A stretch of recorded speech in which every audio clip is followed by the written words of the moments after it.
এই ধরনের mini charger ফ্যানের একটি কমন সমস্যা হলো চার্জিং আইসি পুড়ে যাওয়া এবং কি শর্ট হয়ে যাওয়া। যদি এরকম চার্জিং আইসি পুড়ে যায় অথবা শর্ট হয়ে যায়, তাহলে চার্জিং আইসিটি সম্পূর্ণভাবে সার্কিট থেকে আলাদা করে বিকল্প হিসেবে TP4056 চার্জিং মডিউল দিয়ে চার্জ করা যায়।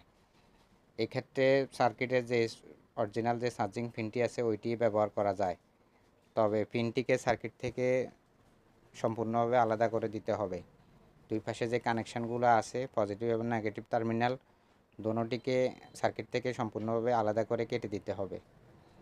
আর TP4056 যে ইনপুট কানেকশান আছে এই পিন থেকে ওই কানেকশানে পজিটিভ এবং নেগেটিভ টার্মিনাল দেখে সংযোগ করতে হবে।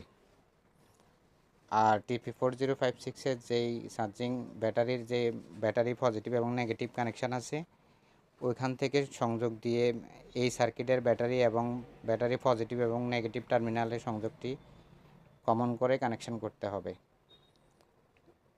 কানেকশানগুলো দেখার জন্য ভিডিওটি ভালোভাবে দেখুন।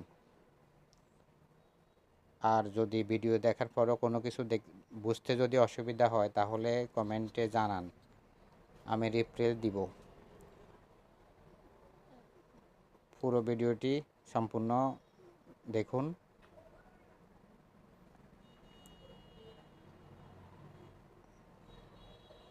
এই ধরনের ভিডিও পেতে চ্যানেলটি সাবস্ক্রাইব করুন। ভিডিওটি দেখার জন্য ধন্যবাদ।